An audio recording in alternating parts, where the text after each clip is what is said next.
اور ظاہر ہے عدلیہ اس کا ایک اہم ستون ہوتی ہے، حکومت ہوتی ہے، اور ظاہر ہے پھر اسٹیبلشمنٹ ہوتی ہے۔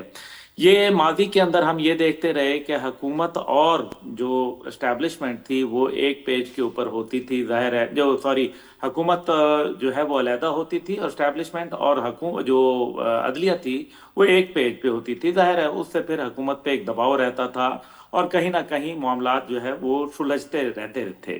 لیکن اس کے بعد جو ہے وہ ہم نے 2018 میں دیکھا کہ حکومت اور اسٹیبلشمنٹ ایک پیج پہ آ گئی، جس سے عدلیہ میں تنہائی کا جو ہے وہ احساس ہونے لگ گیا، اور وہ ظاہر ہے تمام یونائٹڈ ہو گئے، اور آپ نے دیکھا کہ وہ بار اور بینچ جو تھا وہ آپس میں قربت اختیار کر گیا۔ نتیجہ یہ ہوا کہ وہ آسما جہانگیر کانفرنسز جو ہیں جب ہوئیں تو لگتا یہ تھا کہ ایک جیسے ریاست کے خلاف بیانیہ جو ہے وہ زیادہ، اور عدل اور انصاف اور قوانین کے اوپر بات چیت کم سے کم تر۔ دوسری جانب جو ہے ابھی جو موجودہ صورتحال ہے اس کے اندر ایک بڑا ڈویژن موجود ہے 26ویں آئینی ترمیم کے اندر، جہاں یہ بات کی گئی افغانستان کے حوالے سے۔ دیکھیے افغانستان میں تو امن زیادہ ہے اور فوری انصاف ہو جاتا ہے، گرشک کا واقعہ ہو یا کابل کے اندر کوئی واقعات ہوں، جو بھی فیصلہ ہے وہ 24 گھنٹے 48 گھنٹے حد سے حد جو ہے 4-5 دن اس کے اندر جو بھی فیصلہ، میں نہیں کہہ رہا کہ اس کے فیصلے کے کیا وہ ہے، لیکن اس سے وہاں معاشرے میں بہت حد تک جو ہے وہ ایک سکون آیا ہوا ہے۔ اب آپ آ جائیں پاکستان کے اوپر، جہاں سالوں سال لاکھوں جو کیس ہیں وہ پینڈنگ پڑے ہیں۔ اب یہ جو جج صاحبان کے آپس میں پہلی بات یہ ہے کہ جو ہمارے ایڈوکیٹ داؤد صاحب ہیں، مسئلہ یہاں یہ ہے کہ ایڈوکیٹ داؤد صاحب جو جس طرح سے یہ بات کر رہے ہیں، پوری دنیا میں آپ کو کوئی ایسا وکیل ملے گا جو یہ کہے گا کہ میں جج مار وکیل ہوں؟ نہیں ملے گا۔ آپ مطلب یہ غور کریں ذرا، آپ حیران ہوں گے کہ کیا آپ کو آسٹریلیا میں، چین میں، عرب دنیا میں، آپ کو جو ہے وہ امریکہ میں، برطانیہ میں، جہاں بڑی بڑی لاء کی باتیں ہوتی ہیں، بڑے بڑے فیصلے ہوتے ہیں، لیکن کیا اس قسم کے جو کلمات ہیں کوئی ادا کر سکتا ہے عدلیہ کے متعلق؟ تو اگر عدلیہ کا جو ایک احترام ہے وہی ختم ہو جائے تو پھر عام آدمی کہاں جائے؟ نمبر 1۔ نمبر 2 یہ ہے کہ یہ کہہ دینا کہ جناب فلانی جج صاحبہ ہوتی تو ہراسمنٹ کا کیس جو ہے، کون سا ہراس کیا ہے؟ پہلے تو یہ پتہ چلے نا جی۔ دیکھیں اگر عدالت میں سب لوگوں کے سامنے ایک بات ہو رہی ہے اور جج کا پریروگیٹو ہے کہ وہ کوئی سوال پوچھ سکتے ہیں، بات کر سکتے ہیں، اگر کوئی فرض کریں کہ جو مرد جج ہیں وہ اگر مردوں سے کوئی بات کریں تو کیا پھر وہ ہراسمنٹ کے اس کے اندر نہیں آئے گا؟ کتنی کتنی باتیں ہو جاتی ہیں، کتنے کتنے سخت اور تلخ جملے جو ہے وہ ادا کر دیے جاتے ہیں۔ مسئلہ یہاں یہ ہے کہ یہ ایک جو بال ان رولنگ آیا ہوا ہے، بڑا افسوس ہو رہا ہے یہ آپس کے جو لڑائیاں اور پھر ڈائریکٹ سپریم کورٹ کے احکامات کی خلاف ورزی ہونا، یہ وہ باتیں ہیں جس سے پورا نظام عدلیہ جو ہے وہ تلپٹ ہو جائے گا۔ اور وکلا برادری کو چاہیے کہ اس ٹائم پہ بار اور بینچ کے درمیان میں جو ہے وہ کمزوریاں نہ پیدا کریں، کیونکہ اگر یہ کمزوریاں پیدا کریں گے اور اگر جو ہے بینچ کو کچھ ہوا تو بار نہیں بچے گی، یہ یاد رکھیے۔ اور پھر ملک کو تعمیر کرنے کی جو ہے ہمیں صلاحیت ہونی چاہیے اس سارے معاملے میں۔ مجھے یہ بتائیے کہ اس میں عوام کے تقاضے کہاں پورے ہو رہے ہیں؟ وہ لوگ جن کو دنوں دہاڑے جو ہے وہ ان کو عزتوں کو تار تار کر دیا جاتا ہے، وہ لوگ جن کی جو ہے تمام جمع پونجی ڈکیت لے جاتے ہیں، ان کے مقدمے تو سال ہر سال جو ہے وہ تعطل کا شکار ہوتے ہیں، جن کے بچوں کو قتل کر دیا جاتا ہے بیچ بازار۔ لیکن جن لوگوں کے معاملات ہوتے ہیں ہائی فائی، میڈیا کو بھی ایک اہم کردار ادا کرنا ہوگا۔ میڈیا جب ان لوگوں کو ہائی فائی بات کرتی ہے، there has to be some kind of a check and balance. PEMRA کو ان ایکشن آنا چاہیے، سخت ترین اقدامات کرنے چاہیے، اور یہ جو ججوں کے معاملات ہیں بہتر یہ ہے کہ ججوں کو ایک جگہ بٹھا کے وہ خود بیٹھے اور ان کو آپس میں فیصلہ کریں، بجائے اس کے کہ پوری دنیا اور پورے پاکستان کے سامنے تمسخر کا شکار ہوں۔ کیونکہ پہلے ہی ہماری جوڈیشری کا جو انصاف کے اندر جو تقاضے ہیں، پوری دنیا کے اندر جو ریٹنگ ہے، اس میں ہمارا نمبر بہت ہی کم تر ہو چکا ہے۔ خدا اللہ ہمارے اوپر کوئی رحم کرے۔ آمین آمین آمین۔ اللہ کے گھر میں دیر ہے اندھیر نہیں ہے۔ ضمیر حیدر صاحب، آپ کی نظر میں طارق محمود جہانگیری صاحب کے ساتھ کیا ہوا، کیوں ہوا، اور جو میاں داؤد صاحب کے بارے میں کہہ رہے ہیں اس پر بھی کمنٹ کیجیے گا سر. دیکھیں بڑے افسوس کی بات ہے، ایک لیٹ 80s اور ارلی 90s میں ایک شخص ہوتے تھے اور ان کے متعلق بہت مشہور ہوتا تھا کہ وہ پتہ نہیں سم تھنگ مولوی صاحب ہوتے تھے، اور وہ سپریم کورٹ میں پٹیشنز ڈالنے کے لیے، نام مجھے ان کا یاد نہیں آ رہا، مشہور تھے. اور ان کا بھی یہی کہ مطلب وہ بھی کہیں سے آپریٹ ہوتے تھے اور پھر کہیں سے پھر جا کے پٹیشنز پہ ڈال دیا کرتے تھے. اب یہ ایک اورنگزئی صاحب بھی ہوتے تھے، وہ بھی مطلب بہت زیادہ پٹیشنز آئے روز سپریم کورٹ میں ڈالتے رہتے. بات بڑی سمپل سی ہے، طلع دیکھیں جج کا جو ہے نا، وہ ان کے لیٹرز، ان کے یہ کمنٹس جو ہیں وہ میٹر نہیں کرتے، ان کی ججمنٹس میٹر کرتے. میں سمجھتا ہوں کہ اگر کوئی جج یہ سمجھتا ہے کہ جی اس کو وہ اپنے ضمیر کے مطابق نہیں کر پا، تو وہ پھر چھوڑ دینا چاہیے اس کو. اور اگر جو کوئی ضمیر کے مطابق کام کر رہا ہے اور اس کو پینلائز کیا جا رہا ہے تو اس کو پھر بھی چھوڑ دینا چاہیے. بات یہ ہے کہ ہمارے ہاں یہاں سوسائٹی میں اب ہر چیز کو اتنا زیادہ کنٹروورشل بنا دیا گیا ہوا ہے، چاہے کوئی بھی آپ اٹھا دیں اس کو انتہائی کنٹروورشل بنا دیا گیا ہے. اب جوڈیشری جو ہے جس کے اوپر آخری نظر ہوتی ہے اللہ کے بعد، جو ہے وہ جوڈیشری کے بعد کے اوپر نظر ہوتی ہے کہ جی انصاف ہمیں یہاں سے ملے گا، اور اگر نہیں ملتا تو پھر آپ سے بتائیں کیا، جو کہ بیسکلی انصاف اگر نہ ملتا ہو تو سوسائٹی میں بے روی، کرائم، کرپشن، سب کچھ زیادہ پھلتی پھولتی ہے. ونسٹن چرچل نے جب وہ سیکنڈ ورلڈ وار میں انگلینڈ واز ہیوی بامب، تو اس نے اپنے مشیروں سے پوچھا کہ is the judiciary alive, is the judiciary working, is the judiciary giving justice to the people? انہوں نے کہا yes sir, judiciary is alive and judiciary is dispensing justice to the common people. اس نے کہا کہ then nothing would go wrong with England would survive. تو بات یہ ہے کہ اگر ایک جنگ کے حالات میں، تو اگر یہ اس قسم کی کوئی اسٹیٹمنٹ سننے کو ملتی ہے کہ کوئی اور انسٹیٹیوشن جو ہے اس کی نہیں ضرورت ہوتی، ہاں اگر انصاف مہیا ہو رہا ہے کسی بھی شخص کو اس ملک میں، اس ملک کو نقصان نہیں پہنچتا. ہمارے ملک میں اب افسوس کی بات یہ ہے کہ جو انصاف لینے جا رہے ہیں وہ بھی کنٹروورشل ہیں، اور جو دے رہے ہیں وہ بھی کنٹروورشل ہو گئے ہیں. ہمیں چلیں یہ تو چلیں بڑے ہائی فائی کیسز کے اوپر بات ہوتی ہے نا، چھوٹے چھوٹے لوگ جو کیسز ہیں ان کا کیا قصور ہے بیچاروں کا؟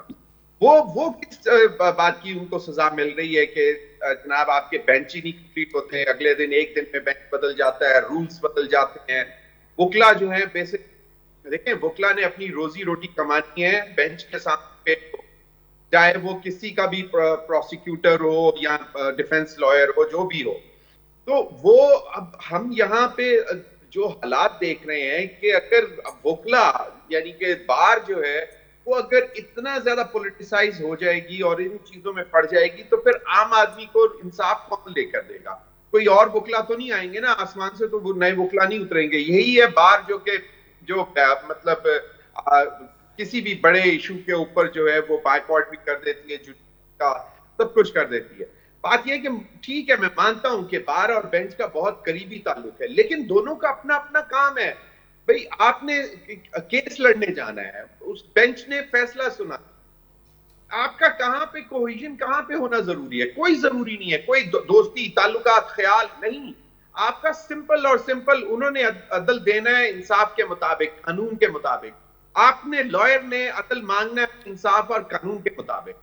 تو مجھے یہ سمجھ نہیں آتی ہے کہ ہم کن چیزوں کے پیچھے پڑ چکے ہوئے ہیں. عام آدمی کا ہمیں خیال بالکل نہیں ہے کہ اس کو انصاف کیسے ملے گا، کون دے گا اس کو انصاف.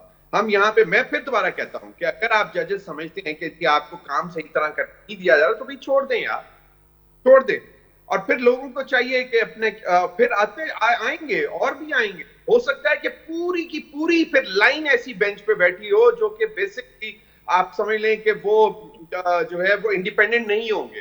تو ٹھیک ہے، پھر اگر ایسا ہی ہے تو پھر ٹھیک ہے، جو عزت دار اور انڈیپینڈنٹ جج ہیں وہ باہر چل جائیں، بیٹھ جائیں، باہر جا چلے جائیں، چھوڑ دیں اور دیکھیں پھر ان لوگوں کا کیا ہوتا ہے، پھر کہاں پہ انصاف چلے گا. بالکل ٹھیک دیکھیں سر، اگر بالکل ٹھیک. اپ رائٹ ججز نہیں ہوں گے، اپ رائٹ اور انڈیپینڈنٹ ججز نہیں ہوں گے، تو آپ دیکھیے گا اس ملک کا بہت برا حال ہو جائے گا. خدا نخواستہ، خدا نخواستہ. ہو جائے گا، مجھے آپ کے جملے میں نا ہو جائے گا پہ اعتراض ہے، مجھے ہو جائے گا پہ اعتراض ہو چکا ہے، سب یہ اگری کر رہے ہیں. پھر بھی ابھی بھی ہم آزاد سانس لے رہے ہیں، کچھ نہ کچھ بات کر لیتے ہیں. طلحہ آپ کے ساتھ بیٹھ کر بات کر رہے ہیں، خدا نہ خواستہ اگر یہ بھی ختم ہو گیا تو پھر میں کہوں گا کہ ہو چکا. ٹھیک سر. نعیم قریشی صاحب، آپ کی نظر میں طارق محمود جہانگیری صاحب اور جج مار وکیل ہمارے معاشرے کے. جی بہت شکریہ جتوئی صاحب. پہلے تو میں یاد دلا دوں ضمیر صاحب کو کہ وہ مولوی اقبال حیدر صاحب ہوا کرتے تھے جن کا وہ ذکر کر رہے تھے اور نام یاد نہیں آ رہا. جی جی جی جی جی وہ بھی میاں داؤد کی طرح آئے دن ایجنڈے کے تحت پٹیشنز فائل کیا کرتے تھے. سب سے پہلی بات تو یہ ہے جتوئی صاحب کہ میں معذرت کے ساتھ عبداللہ گل صاحب سے یہ کہنا چاہتا ہوں کہ یہ وکلا کے آپس کے اختلافات ہرگز نہیں ہیں. یہ اصولی معاملات ہیں، یہ انصاف کا معاملہ ہے. اسی چینل پہ اسی پروگرام میں آپ ہی کے ساتھ اگر آپ کو یاد ہو 26ویں آئینی ترمیم کے بارے میں ہم مسلسل یہ بات کرتے رہے اور کہتے رہے کہ اس کے نتائج بہت خوفناک نکلیں گے. اور اس وقت جیسے آپ نے کہا کہ اس وقت یہ سب دعوے کیے جا رہے تھے کہ جی سپریم کورٹ میں پینڈنگ کیسز بہت پڑے ہوئے ہیں، 50-56 ہزار کیسز کے بارے میں بات ہو رہی تھی کہ وہ پینڈنگ پڑے ہوئے ہیں، آئینی کوڈ بن جائے گا تو وہ بڑی جلدی نکل جائیں گے اور عام آدمی کو بڑی جلدی انصاف ملے گا. ہم اس وقت بھی یہی کہہ رہے تھے کہ یہ عدلیہ کی آزادی سلب کرنے کی ایک تحریک ہے، ایک کوشش ہے، اور اس 26ویں آئینی ترمیم سے عام آدمی کی زندگی پر کوئی مثبت اثر نہیں پڑے گا. اور آج ہم دیکھ رہے ہیں نہ وہ پینڈنگ کیسز حل ہوتے ہیں اور نہ آئینی بینچ نے ایسا کوئی کام کیا ہے. اور جو بات ہم کہہ رہے تھے بار بار بہت سارے دوست نشاندہی کر رہے تھے کہ عدلیہ کی آزادی کرب ہو جائے گی، اور بالکل اس وقت ایسا ہی ہے.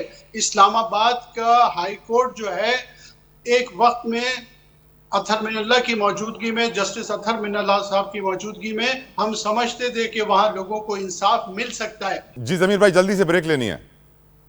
بس طلحہ مجھے ایک چیز نہیں سمجھ آتی کہ یہ ججز کے حوالے سے ٹھیک ہے کہ جی وہ آپس میں لڑ بھی رہے ہیں، ایک دوسرے کو جو ہے اس کی کرسیاں بھی کھینچ رہے ہیں، لیکن جب ان کو جب ان کو مطلب ایکسپلوڈڈ قسم کی سیلریز مل رہی ہوتی ہیں، آفٹر ریٹائرمنٹ کے پرکس اینڈ پریویلیج مل رہے ہوتے ہیں، اس وقت تو یہ سب اکٹھے ہوتے ہیں. اس وقت ان میں سے ایک بھی کھڑا ہو کے نہیں کہتا کہ یہ اس غریب عوام کا ٹیکس پیئر پیسہ ہے، اتنی ہمیں مراعات نہیں چاہیے، اتنا پیسہ نہیں چاہیے. ضمیر صاحب اس وقت وہ یہ کہتے ہیں کہ اگر ہم وکیل ہوتے تو ایک مہینے میں 10 کروڑ کما رہے ہوتے، وکیلوں کی اتنی کمائی ہوتی، ہم تو قربانی دے کر آئے ہیں، جج بنے ہیں.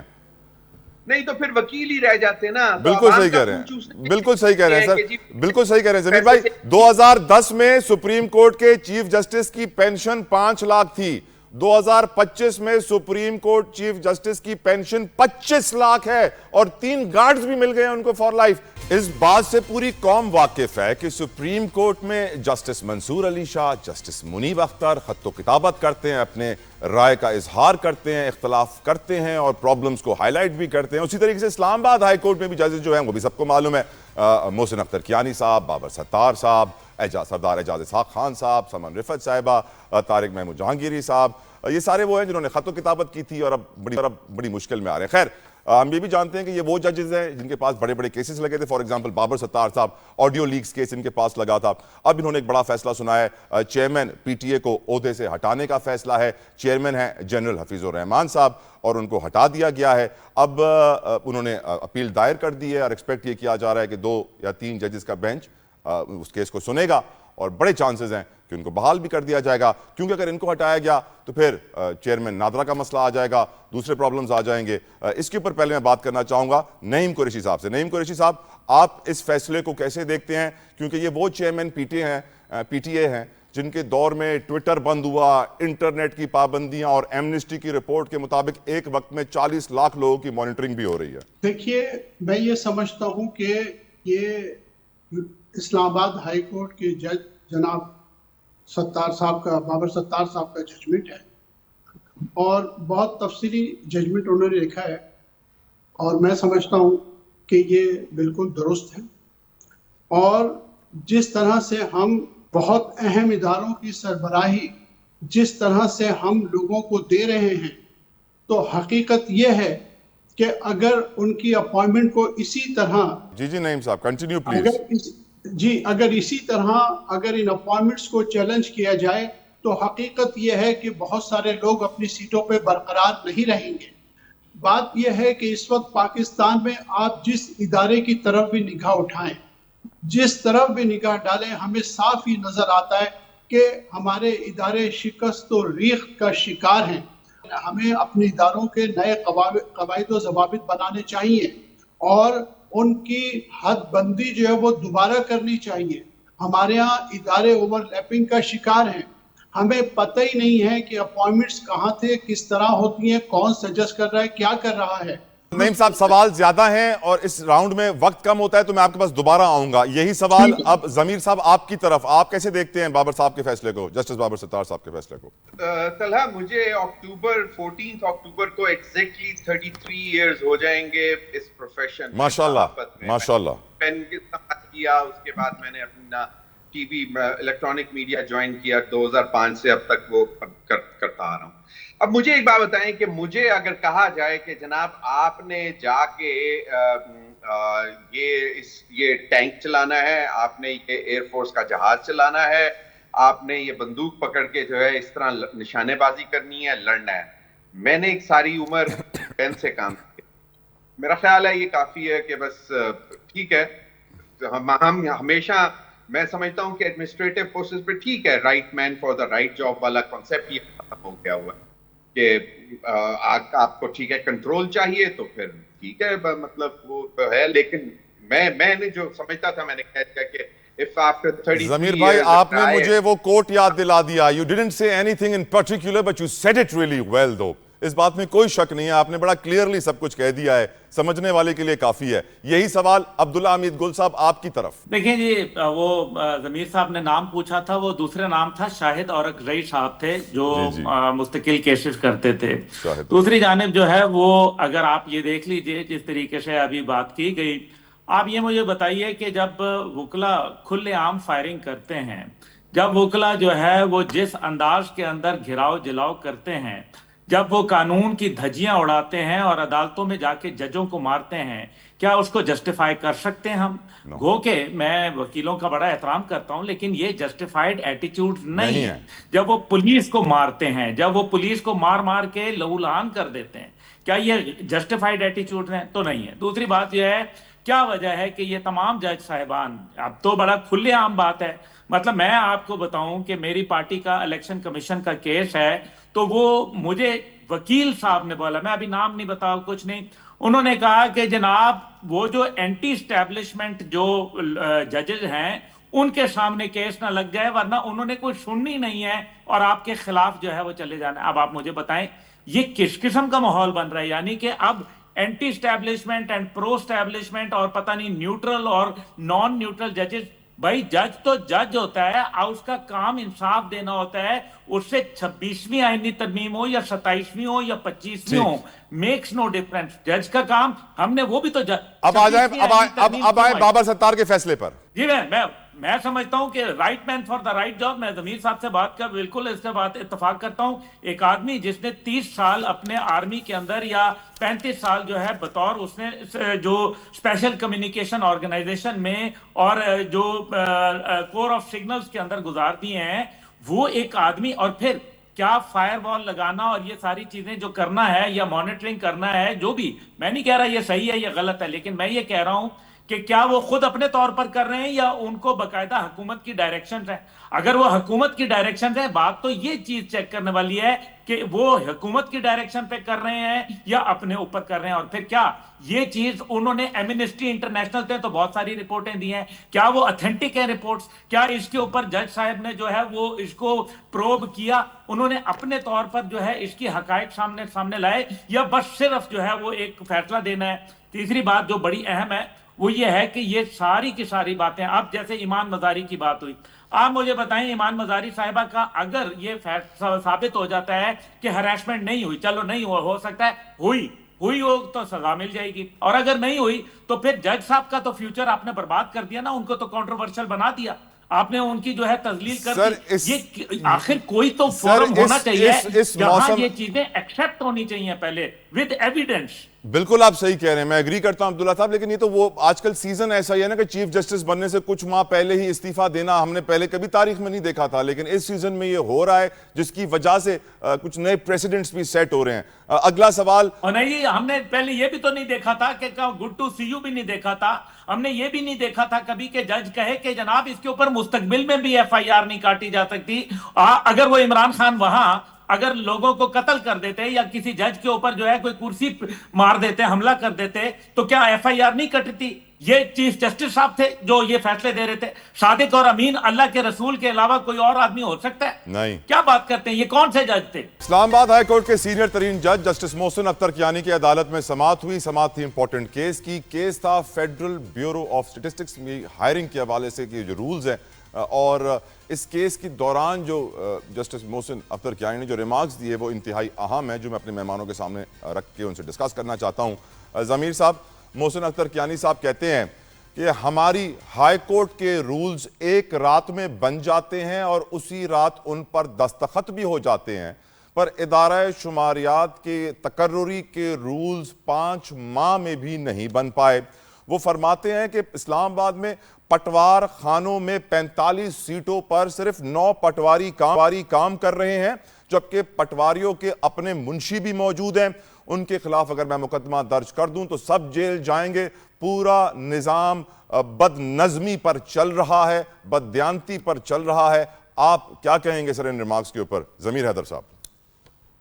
دیکھیں, فیڈرل بیورو آف سٹیٹسٹکس جو ہے نا وہ انتہائی اہم ادارہ ہوتا ہے جہاں پہ آپ کا ایک ایک چیز جو ہے وہ آپ کا فیوچر بتا رہی ہوتی ہے کہ جی اتنا جو ہے آپ کو پیسہ چاہیے ہوگا, اتنا آپ کما رہے ہو, اس کے بعد یہ آپ کی جو ہے مہنگائی کی شرح ہے, یہ آبادی کی شرح ہے. ایک ایک چیز آپ کے پاس جب تک دیکھیں ایک سٹیٹسٹکس نہیں ہوں گے تو آپ پلاننگ نہیں کر سکیں گے, اور جب آپ پلاننگ نہیں کر سکیں گے تو آپ کا ملک نہیں چل سکے گا.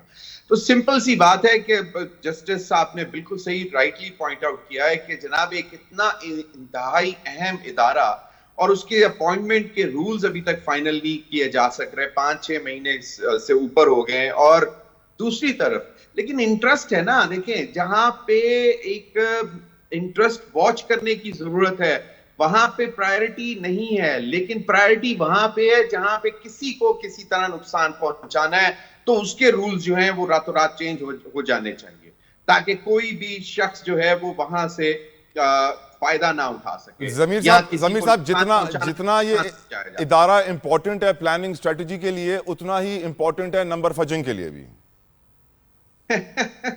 دیکھیں یہ تو مجھے ابھی آپ نے بہت پرانی بات یاد کرا دی. F B S federal bureau of statistics اس وقت اس کا کچھ اور نام ہوتا تھا, تو یہ ویکلی سینسٹیو پرائس انڈیکیٹر کے نمبرز ریلیز کرتا ہوتا تھا. تو ہمارے ایک دوست ہے ڈاکٹر اشفاق حسن خان صاحب, وہ جب انڈیپینڈنٹ اکانومسٹ تھے تو وہ ہماری سائٹ پر بیٹھ کر ہمیں بتاتے تھے کہ ضمیر یہ جو اس دفعہ جو باسکٹ کی جو پرائسز کی جو فگرز آئے ہیں یہ صحیح نہیں ہیں, اور یہ sensitive price indicator, consumer price indicator, C P I, S P I اور جو بھی ہوتے تھے کہتے تھے یہ, اور بتاتے تھے کہ دیکھو یہ جب وہ ٹیبل کی دوسری سائڈ پر جا کے بیٹھ گئے تو انہوں نے کہا کہ میں نے تو اب قریب سے باسکٹ دیکھی ہے, یہ نمبرز بالکل صحیح ہوتے ہیں. ماشاءاللہ. عبداللہ حمید گل صاحب, یہ جو پٹواری کلچر کا ذکر کیا ہے محسن صاحب نے, اس کے اوپر تھوڑی روشنی ڈالی ہے سر. ہم کراچی میں رہنے والوں کو تھوڑا پٹواریوں کے بارے میں کم پتہ ہے, تھوڑا آپ سمجھائیے. دیکھیں یہ پٹواری بادشاہ ہوتا ہے, سیدھی سی بات ہے. وہ جب صدر ایوب خان جو تھے وہ فیلڈ مارشل بھی تھے, صدر بھی تھے, اور ظاہر ہے فوج کے سربراہ بھی تھے, تو انہوں نے جو ہے وہ ان کا ایک کال ہے کہ جناب پٹواری کو تو میں بھی جو ہے وہ راضی کرتا ہوں. راضی کرنے کا مطلب آپ سمجھ رہے ہیں, تو وہ راضی کرتے ہیں, ورنہ وہ زمین آپ کی ادھر سے ادھر کر دیتا ہے, کورا اور لٹھا اس کے اوپر. ابھی تک ویسے اب پنجاب کے اندر جو ہے دوبارہ اس کو ڈیجیٹلائزیشن کی طرف چل رہے ہیں, اچھی بات ہے, ضرور ہونا چاہیے, لیکن ابھی بھی یہ ایک نظام بڑا ہی گندا نظام ہے. اور یہی بنیادی طور پر جب آپ کے کوئی بھی جلسہ جلوس ہوتا ہے تو پٹواری سے لے کے جو ہے تحصیلدار, اور تحصیلدار سے جو ہے وہ آگے اسسٹنٹ کمشنر اینڈ سو آن, ان لوگوں کو کہا جاتا ہے کہ آپ فنڈ اکٹھے کریں. فنڈ اکٹھے جب وہ کرتے ہیں تو ظاہر ہے پھر جو کچھ وہ اپنے پاس رکھ لیتے ہیں, کچھ وہ آگے دے دیتے ہیں, اور اس پہ لوگوں کو پکڑ پکڑ کے لاتے ہیں, اور اس طرح آپ کو کامیاب جلسے جو ہیں وہ نظر آتے ہیں. حکومتی جلسوں کی میں بات کر رہا ہوں. تو یہ تو وہ بات ہے. دوسری جانب جو ہے وہ پٹواری کا جو نظام ہے, ان کے پٹوار خانے ہوا کرتے ہیں, اور پٹوار خانوں کے اندر ماں سوائے کرپشن کے اور کچھ نہیں ہوتا, اور لوگوں کو جو ہے بہت اذیت ہوتی ہے, دقت ہوتی ہے, تکلیف ہوتی ہے, اور ان کے سامنے لگتا یہ ہے کہ سارے بے بس ہیں. پھر یہ ہے کہ یہ ملٹی ملینئر ہیں, یہ کوئی معمولی لوگ نہیں ہوتے, ان کے پاس پیسہ اتنا ہوتا ہے کہ آپ کی سوچ سے بھی جو ہے وہ زیادہ ہوتا ہے, اور جب یہ ریٹائر ہوتے ہیں اس کے بعد یہ جو ہے اربوں کی جائیدادوں کے مالک ہوتے ہیں. لیکن ان سب کے باوجود میں سمجھتا ہوں کہ جج صاحب نے جیسا یہ بات کہی ہے یہ تو چلو اپنی جگہ, لیکن جسٹس محسن جو ہے ان کو چاہیے تھا کہ اس کے اوپر کوئی آپ جو ہے وہ فیصلہ سناتے, کوئی اس کا جو ہے وہ آلٹرنیٹ سلوشن جو ہے وہ پیش کرتے.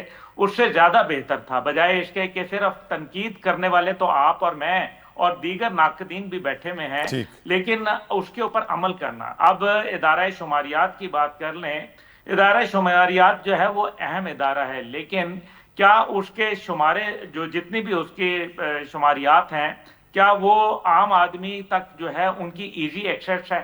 نمبر 1. نمبر 2 یہ ہے کہ کیا عام آدمی کو اس سے کوئی فائدہ ہو رہا ہے, اور کیا ان کی امپلیمنٹیشن ہے, یا صرف فیکٹس اینڈ فگر دینے کی خاطر تو جو چیزیں استعمال ہو جاتی ہیں, لیکن اس کا عملی طور پر, یعنی کہ حکومتی اتنے ڈپارٹمنٹس ہیں, یعنی کہ جس پتھر کو اٹھائیں اسی کے نیچے ملٹیپل ڈپارٹمنٹس موجود ہیں, لیکن ان کا کام جو ہے وہ آپ کو 0/0 نظر آتا ہے. Look busy do nothing. Look busy do nothing. Naeem Qureshi صاحب, آپ کی اس پہ رائے سر؟ بالکل میں اتفاق کرتا ہوں جو عبداللہ گل صاحب نے کہا, جو ضمیر صاحب نے کہا, بالکل ایسا ہی ہے.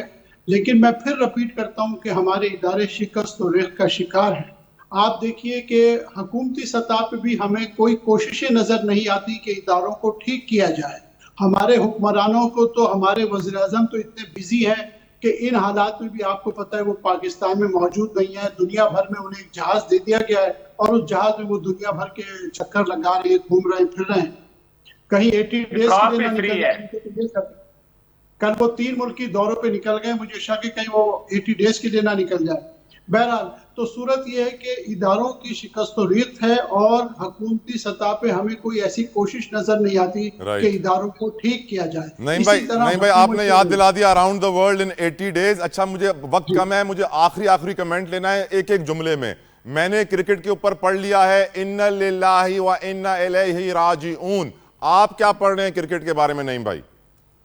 انا للہ و راجعون, بس اس کے بعد کسی چیز کی گنجائش نہیں ہے. عبداللہ حمید گل صاحب. دیکھیں ہم ہار گئے, اور اب بجائے اس کے کہ ہار کی وجہ جو ہے اور اس کی جو وجوہات کے اوپر جو لوگ ذمہ دار ہیں ان کو کٹہرے میں لانے کے, ہم اس بات کے اوپر بات کر رہے ہیں کہ ہاتھ کیوں نہیں ملایا, اور اس کے اوپر یعنی کہ ہم توجہ مبذول کرا رہے ہیں. For well said, well said. ابھی اس کے لیے بھی کیا ایئر فورس کی ٹیم کو بھیجیں کہ وہ عزت دلوائے. بہت خوبصورت بات کی آپ نے عبداللہ بھائی. ضمیر صاحب یور ویو سر. دیکھیں وہ ہم ایک ہی کھیل اچھا کھیلتے ہیں, اور وہ ہے انور مقصود صاحب نے بولا ہے کرپشن. تو باقی رہنے دیں, کرکٹ کہاں رہ گیا. ہائے اللہ تعالیٰ ہمیں واپس دوسرے کھیلوں کی طرف لے کے آیا اور کرکٹ سے ہٹائے. بہت شکریہ ضمیر حیدر صاحب, بہت شکریہ عبداللہ حمید گل صاحب, بہت شکریہ نعیم قریشی صاحب. یقیناً پروگرام کی ہم دعا ہی کر سکتے ہیں, کیونکہ اللہ کے گھر میں دیر ہے, اندھیر نہیں, اور نا امیدی کفر ہے. تو ہم دعا کرتے ہیں کہ اللہ پاکستان کے نظام عدل کو بہتر فرما, پاکستانی کو انصاف فراہم کرا, کیونکہ یہاں پہ جو نظام ہے اس سے لوگ بڑے پریشان ہیں, مشکل میں ہیں, اور اگر ملک ایسے ہی چلتا رہا تو یقیناً ترقی کا سفر بڑا کٹھن ہوگا. اپنا خیال رکھیے گا. I'll see you tomorrow. Until then, اللہ حافظ.